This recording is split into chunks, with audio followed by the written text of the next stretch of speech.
अस्सलामुअलैकुम वरहमतुल्लाहि वबरकातुहू। रब्बी यस्सिर वला तुअस्सिर वतम्मिम बिल खैर। रब्बि इश्रह ली सदरी व यस्सिर ली अमरी वहलुल उक़दतम मिन लिसानी यफ़क़हू क़ौली। हम देखेंगे इंशाअल्लाह आज सूरह अबस की आयत नंबर 17 से। औज़ु बिल्लाहि मिनश शैतानिर रजीम, बिस्मिल्लाहिर रहमानिर रहीम।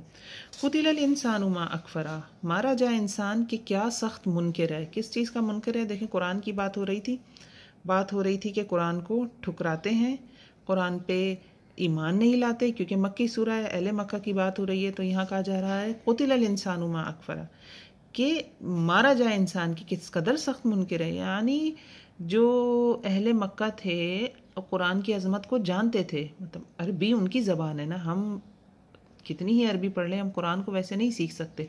आप देखिए ना, दीवान गालिब है, अगर वो फ़ारसी में या उर्दू में, मिसाल के तौर पर उर्दू में दीवान गालिब मौजूद है अगर, तो जो जिसकी उर्दू जितनी ज़्यादा बेहतरीन होगी तो वो उसको उतना ही अच्छा समझ सकेगा ना। उसी को पता चलेगा कि क्या किताब है ये, या कोई फ़ारसी की किताब है, मैं कितनी फ़ारसी सीख लूँ, लेकिन जो वाकई जिसकी फ़ारसी जो नेटिव होगा और उसकी फ़ारसी बहुत अच्छी होगी तो वो उसको कहीं ज़्यादा अच्छी तरह से समझ सकेगा। तो जो ये अरबी इनकी ज़बान थी और ये जानते थे कि कुरान क्या है, फिर भी उसकी अज़मत के इनकारी थे, उस पर ईमान नहीं ला रहे थे। तो अल्लाह रब्बुल इज़्ज़त फरमा रहे क़ुतिलल इंसानु मा अकफ़रा, कि इंसान मारा जाए किस कदर सख्त मुनकिर है।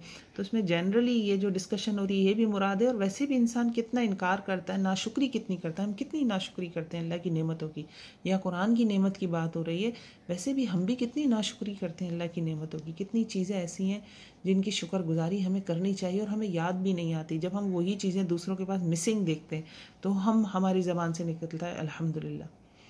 तो यहाँ कुछ नेमतें भी याद दिलाई जाएंगी। अच्छा, क़ुतिलल इंसान में मारा जाए इंसान, तो ये एक तरह से जैसे हम उर्दू में अल्फाज कहते हैं ना, तो मुराद वो ही नहीं होती कि यहाँ इंसान मारे जाएं। अल्लाह रब्बुल इज़्ज़त इंसानों को क्यों कहेंगे कि मारा जाए इंसान?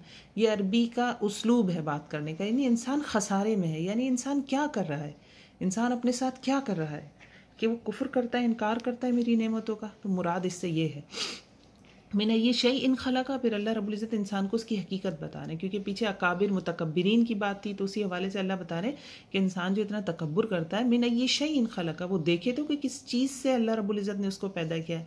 मिन नुतफ़ा, एक नुतफ़े से अल्लाह रब्बुल इज़्ज़त ने उसको पैदा किया है। खलक़हू, पैदा किया उसको, फ़क़द्दरा, फिर उसकी तकदीर मुकर्रर की, उसका अंदाज़ा मुकर्रर किया। सुम्म सबीला यस्सरहू सुम्म अमातहू फ़अक़बरा, सुम्म सबीला यस्सरा, फिर रास्ता इसने किया आसान इसका। अच्छा, इंसान को अपनी हकीकत समझाई जा रही कि किस कदर गंदे पानी से उसकी तख्लीक होती है।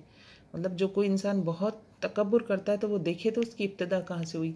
इसी चीज़ को कभी कभी पता है क्या, मैं किस हवाले से देखती हूँ, मुझे ऐसा महसूस होता है कि जो इंसान की हाजत है, मतलब एक चीज़ हमारे साथ लगी हुई है ना कि हमें वॉशरूम जाना है, तो इंसान जो यूरिन पास करता है या जो स्टूल पास कर रहा है या जो उसकी बॉडी से स्वेट निकलता है, अगर उसके स्वेट में स्मेल भी है, तो मैं सोचती हूँ कि शायद अल्लाह रब्बुल इज़्ज़त ने ये चीज़ें इसलिए हमारे साथ लगा रखी हैं कि हमें अपनी हैसियत का अंदाज़ा रहे कि हम क्या चीज़ हैं, हमारे अपने अंदर कितनी गंदगी है। तो हम कोई अपने आप को खुदा ना समझ बैठे। हमें अगर अल्लाह की नेमतें मिल जाएं, कामयाबियाँ मिल जाएं, तो हम ये ना समझें कि हम कोई बहुत बड़ी चीज़ हैं। हमारे अपने साथ इतनी ख़राब चीज़ें जुड़ी हुई हैं और हम उनको खुद से अलग नहीं कर सकते। कोई कितना ही डिओड्रेंट लगा ले, कुछ भी कर ले, एक उसके जिस्म में अगर कोई ख़ास स्मेल है तो उसके जिस्म का हिस्सा है। इसी तरह वॉशरूम जाने के बाद क्या इंसान महसूस करता है, देखिए क्या कंडीशन होती है इंसान की, किस हालत पे होता है इंसान। तो मुझे ऐसा लगता है कि ये चीज़ें भी अल्लाह ने शायद इसीलिए रखी कि इंसान तकब्बुर ना करे। अब उसकी पैदाइश देखेंगे कितने गंदे पानी से होती है, कि वो नापाक पानी। तुम मस्सबीला यस्सरा, तो अल्लाह अपनी नेमतें बता रहे हैं कि अल्लाह ने उसको पैदा किया, फिर उसका रास्ता आसान किया। रास्ता आसान से क्या मुराद है? दो रास्ते हैं, यानी हमल ठहरने से माँ के पेट से बाहर आने तक का रास्ता, और दूसरा हिदायत का रास्ता। यानी अल्लाह ने न सिर्फ पैदा किया, पैदा करके छोड़ नहीं दिया, बल्कि साथ साथ क्या है, हिदायत के लिए पैगंबर भेजे, किताबें भेजी। और ये देखें बच्चा कैसे, कितना बड़ा मौजज़ा है कि बच्चा कैसे माँ के पेट से बाहर आ जाता है।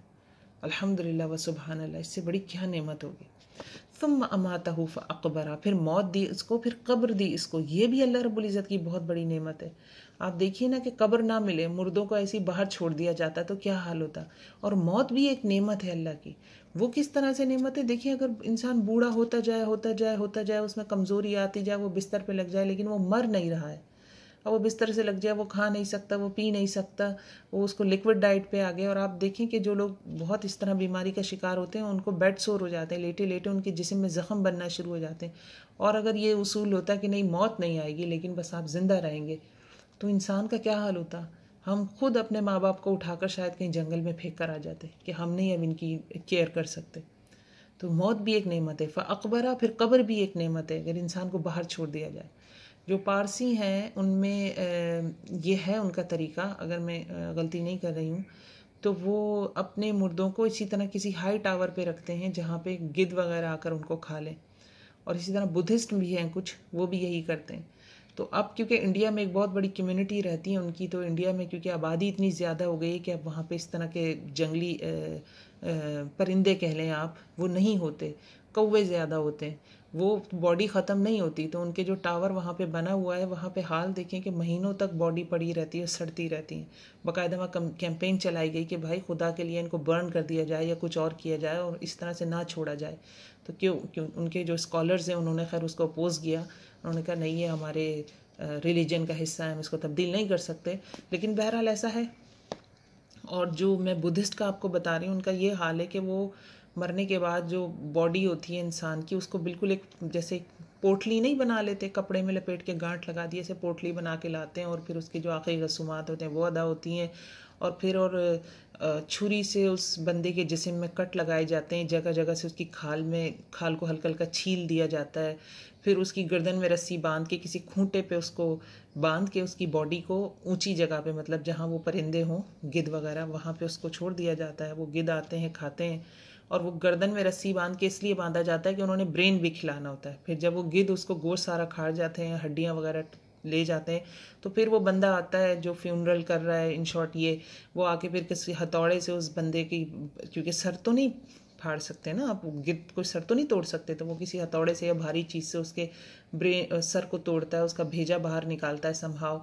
फिर उसकी जो टांग हाथ की अगर कोई हड्डी बच गई तो तोड़ के उसके छोटे छोटे चंक्स बनाता है ताकि वो परिंदे खा सके। उनका कॉन्सेप्ट ये कि जितना खा जाएंगे ये वो, उतना ही हमारे लिए हम मतलब आखिरत की कामयाबी, इन शॉर्ट ये। तो इस्लाम में क्या है, तुम्मा माता हुफा कबरा, कि कब्र भी देखें आप कितनी बड़ी नेमत है। आप वो मंज़र देखें तो आप सो ना सकें शायद, एक कम से कम एक रात तो नहीं सोएंगे आप, ये जो मंज़र मैंने बताया आपको।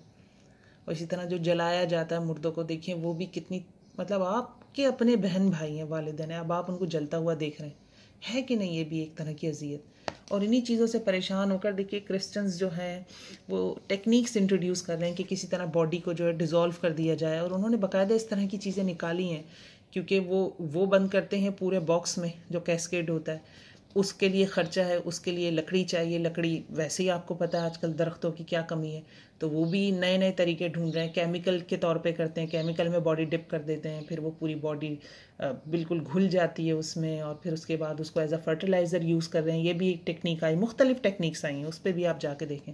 इस्लाम का क्या तरीका, सीधा सीधा ज़मीन खोदी, एक कफन का टुकड़ा है जिसमें बंदा लिपटा हुआ है, क्योंकि जो मुर्दा है उसकी भी अपनी कोई इज़्ज़त है, और उसके साथ उसको दफना दिया, सबसे आसान।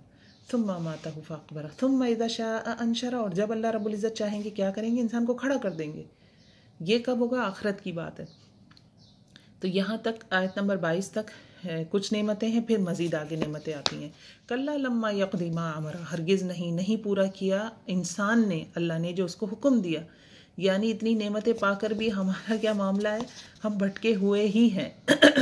कुरान से भी जो पीछे बात हुई कि कुरान को ठुकराते हैं, और वैसे भी कुरान पे वैसा अमल तो नहीं करते जैसा करना चाहिए। अल्लाह रब्बुल इज़्ज़त हमें अमल करने वाला बनाए।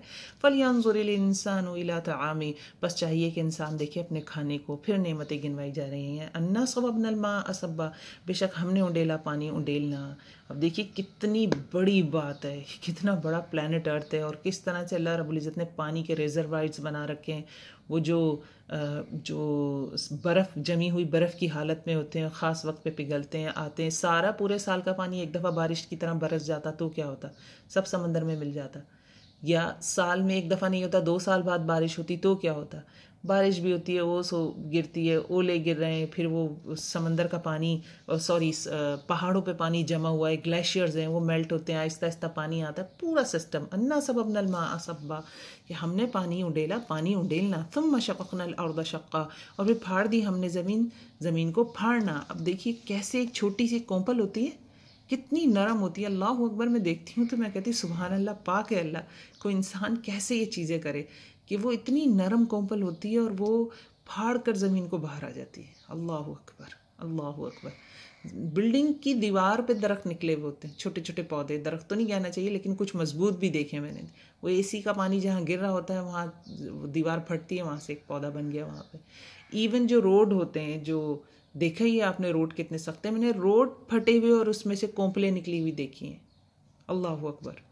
तुम शक़क़नल अर्द शक़्क़ा फ़अंबतना फ़ीहा हब्बा, फिर उगाया हमने इसमें से गल्ला, व इनबा व क़द्बा, और अंगूर और तरकारियाँ, व ज़ैतून व नखला, और जैतून और खजूर, व हदाइक़ गुल्बा, और बागात घने, व फ़ाकिहतन व अब्बा, और फल और चारा, मताअल लकुम व लिअनआमिकुम, ये फ़ायदे की चीज़ें तुम्हारे लिए और तुम्हारे मवेशियों के लिए। तो यहाँ तक आयत में क्या बात हुई? बात हुई नेमतों की। इसमें एक चीज़ मैं मज़ीद ऐड करना चाहूँगी, वो ये है कि हम भी जब बीमार हो ना तो देखें क्या, फलियंजुरिल इंसानु इला तामी, तो हम भी देखें अपने खाने को कि खा क्या रहे हैं। तो बीमारी में जब भी कोई बीमारी हो, कोई बदहज़मी हो, बीपी हाई है, शुगर है, वज़न बढ़ रहा है, ये सब चीज़ों में सबसे पहले क्या देखना है कि फलियंजुरिल इंसानु इला तामी, नज़र डालें अपने खाने पे हम खा क्या रहे हैं। और खाने में सबसे चीज़ अहम क्या हो जाएगी, अन्ना सबबनल माअ सब्बा, पानी, पानी का इस्तेमाल ज़्यादा कर दें। ठीक है, फिर यहाँ पे सुम्मा शक़क़नल अर्द फ़अंबतना फ़ीहा हब्बा, फिर अच्छी सबसे एनर्जी की चीज़ क्या है, हब्बा है, गल्ला चावल है, गंदुम है, अनाज है, और फिर फ्रूट, व इनबा व क़द्बा, व ज़ैतून व नखला, फिर जैतून और खजूर, बेहतरीन खाने, व हदाइक़ गुल्बा, व फ़ाकिहतन व अब्बा। तो ये सारी चीज़ें हैं जिनको जहन में ज़रूर रखें। और एक आयत क्या है, मताअल लकुम व लिअनआमिकुम, ये फ़ायदे की चीज़ें तुम्हारे लिए और तुम्हारे मवेशियों के लिए। ये सारी बातें बताकर असल में ईमान लाने पर कहा जा रहा है। कुरान की अज़मत बताई गई, फिर ये नेमतें गिनवाई गई। तो असल बात वही है कि अल्लाह ने हमें बहुत कुछ दिया है, बस अमल हमारा ढीला है। और बच्चों को जब नमाज की हम तलकीन करें ना, तो हमारा रवैया यही होना चाहिए कि हम उन्हें याद दिलाएं कि अल्लाह ने नेमतें क्या दी। बच्चों को किसी फ़ौजी लीडर की तरह उनके सर पे डंडा लेकर खड़े हो जाना कि नमाज़ पढ़ो, नमाज़ पढ़ो, वो क्या नमाज़ पढ़ेगा? वो हमारे सामने भी बस पढ़ लेगा शायद नमाज़, शायद पीछे तो बिल्कुल ना पढ़े। तो अल्लाह से ताल्लुक़ जो जोड़ना है ना, अपना भी और अपने बच्चों का भी ताल्लुक़ जोड़ना है। और ताल्लुक़ कैसे जुड़ता है? जब हम किसी के एहसान याद करते हैं तो हमारे अंदर मोहब्बत पैदा होती है। तो ये जो निशानियाँ हैं क्या है? एहसान है ना अल्लाह के, अल्लाह की नेमत है। तो ये जब हम खुद भी याद रखेंगे, बच्चों को भी बताएंगे, तो अल्लाह से ताल्लुक़ बनेगा। ताल्लुक़ अल्लाह से बनता है तो इबादत करना आसान होती है, आसान के अलावा इबादत दिल से होती है। तो अल्लाह रब्बुल इज़्ज़त हमें दिल से इबादत करने वाला बनाए। अस्सलामु अलैकुम व रहमतुल्लाहि व बरकातुहू।